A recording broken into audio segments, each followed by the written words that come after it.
Hello hello hi सभी को Ram Ram Radhe Radhe. I hope कि आप सभी लोग बढ़िया होंगे, मस्त होंगे और अपनी तैयारी में भी आप लोग लगे होंगे। चलिए आज के सेशन की शुरुआत करते हैं। थोड़ा सा पेशेंस बना के वीडियो में अगर एंड तक बने रहेंगे तो बहुत ही महत्वपूर्ण क्लास होने वाला है।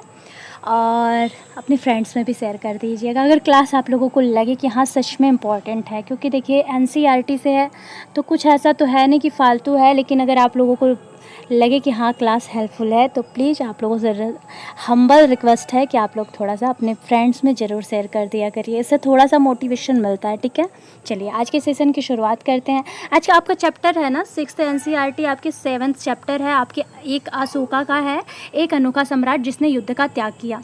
और क्यों किया था इसका भी रीज़न है। अभी पहले स्टार्टिंग से देखिए, मौर्य साम्राज्य स्थापना कब हुआ तो आपके 2300 साल पहले किसने करी थी। तो याद मुख्य पॉइंट जितना आप लोगों के लिए बन सकता है सिर्फ वही है। ये एक पूरा बुक नहीं है, आप लोगों के जो नोट्स हैं ना एनसीईआरटी के सिर्फ वही हैं। ठीक है, तो मौर्य साम्राज्य की स्थापना किसने करी तो आपकी चंद्रगुप्त मौर्य ने। कब की थी तो 2300 साल पहले की थी। चाणक्य को आपके कौटिल्य के नाम से भी जाना जाता था और इनकी चंद्रगुप्त की सहायता की।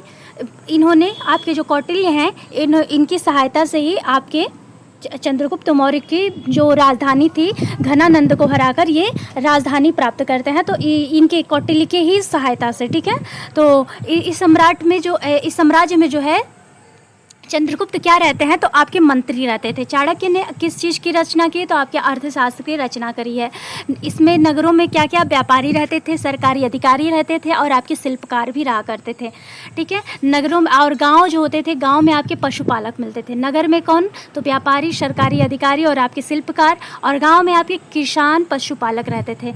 मध्य भारत में ज़्यादातर इलाके जो थे जंगलों में संग्रहण और शिकार करके जीविका चलाते थे। और मेगास्थनीज क्या था तो एक राजदूत बन करके आया, जो यूनानी राजा आपकी सेल्यूकस था, सेल्यूकस निकेटर था, उसका राजदूत था। ठीक है, कौन था सेल्यूकस निकेटर जो था उसका राजदूत था आपके मेगास्थनीज। और इसकी पुस्तक का नाम क्या है तो इंडिका है। ये जो मोस्ट इम्पॉर्टेंट आप के लिए टॉपिक बन सकते हैं सिर्फ वही है। तो यहाँ से आप लोग को क्लियर हुआ कि मौर्य साम्राज्य की स्थापना चंद्रगुप्त मौर्य ने कब की थी 2300 साल पहले की थी। चाणक्य का नाम दूसरा कौटिल्य है, उनकी सहायता से आपके चंद्रगुप्त मौर्य की साम्राज्य की स्थापना हुई। चंद्रगुप्त मौर्य क्या थे तो उनके मंत्री थे। चंद्रगुप्त मौर्य के क्या लगते थे चाणक्य, तो वो मंत्री थे।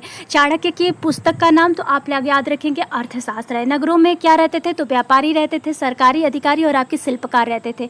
गाँव में क्या रहते थे तो आपके किसान अथवा पशु आपके पालक रहते थे। मध्य भारत के ज़्यादातर इलाके कैसे थे तो जंगलों में संग्रहण और शिकार करके जीविका चलाते थे। मेगास्थनीज कौन था तो आपके सेल्यूकस निकेटर जो आपके यूनानी राजा था उसका राजदूत था। इनकी पुस्तक का नाम आपकी मेगास्थनीज के इंडिका है। तो यहाँ तक क्लियर हुआ। आई होप कि आपको ये समझ आया होगा। ठीक है, अब हम देखेंगे साम्राज्य की राजधानी पाटलिपुत्र, उज्जैन और आपकी तक्षशिला। कितनी साम्राज्य की राजधानी जो है पाटलिपुत्र, उज्जैन और आपके तक्षशिला थी। प्रशासन कैसा था तो साम्राज्य बड़ा होने के कारण अलग अलग हिस्सों पर अलग अलग ढंग से शासन किया जाता था। पाटलिपुत्र इसके आसपास के इलाकों में सम्राट का सीधा नियंत्रण था। इसका अर्थ हुआ कि गांव व शहरों के किसान जो थे, पशुपालक, शिल्पकार, व्यापारियों से कर इकट्ठा करने के लिए राजा अधिकारियों की नियुक्ति करता था। क्या करता था पाटलिपुत्र में इसके आसपास के इलाकों पर सम्राट का सीधा नियंत्रण था। और इस अर्थ यही हुआ कि गांव और शहर जो थे उनके किसान जो थे, पशुपालक, शिल्पकार, व्यापारी, इनसे कर इकट्ठा करने के लिए राजा और अधिकारियों को नियुक्त किया जाता था।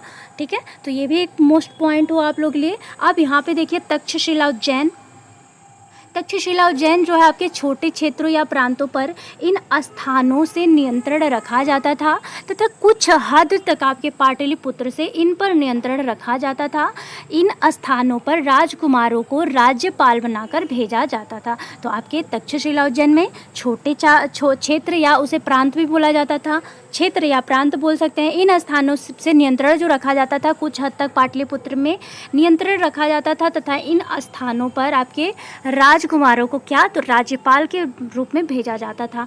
अन्य इलाकों में सिर्फ नदियों और मार्गों पर नियंत्रण रखा जाता था तथा वहां से उन्हें संसाधन भेंट के रूप में मिलते थे। उदाहरण के लिए आपके उत्तर पश्चिम से कंबल, दक्षिण भारत से सोना और आपके कीमती पत्थर। तो याद रखेंगे आप कि मैंने अन्य जो इलाके थे उसमें सिर्फ नदियों और मार्गों पर नियंत्रण रखा जाता था तथा वहाँ से जो उन्हें संसाधन भेंट के रूप में मिलते थे, उदाहरण के लिए उत्तर पश्चिम से कंबल मिलता था और दक्षिण भारत से सोना और आपके कीमती पत्थर।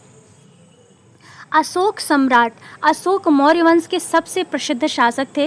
वह ऐसे शासक थे जिन्होंने अभिलेखों द्वारा जनता तक अपने संदेश पहुंचाने की कोशिश की।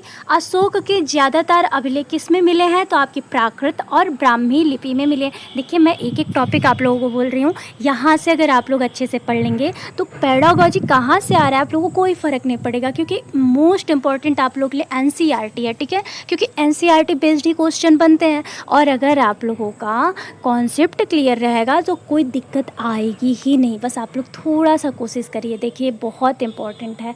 देखिए, अभी भर्ती भी आने वाली है और बस आप लोगों का 1 या 2 नंबर से जो रह जाता है तो कोशिश करिएगा कि इस बार ना ऐसा हो, ठीक है।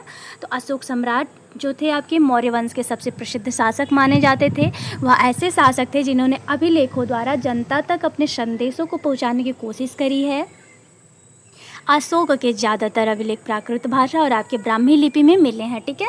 अशोक का कलिंग युद्ध था, तो तटवर्ती उड़ीसा का प्राचीन नाम आपके कलिंग है। अशोक ने कलिंग को जीतने के लिए एक युद्ध लड़ा था, लेकिन युद्ध जनित हिंसा और खून खराबा को देखकर उन्हें युद्ध से वितृष्णा हुई और उन्होंने निर्णय किया कि वे भविष्य में कभी युद्ध नहीं करेंगे। तो अशोक कब से युद्ध का त्याग करते हैं? तो आपके अशोक कलिंग का युद्ध, जो आपकी कलिंग क्या है? तो तटवर्ती उड़ीसा का एक प्राचीन नाम है।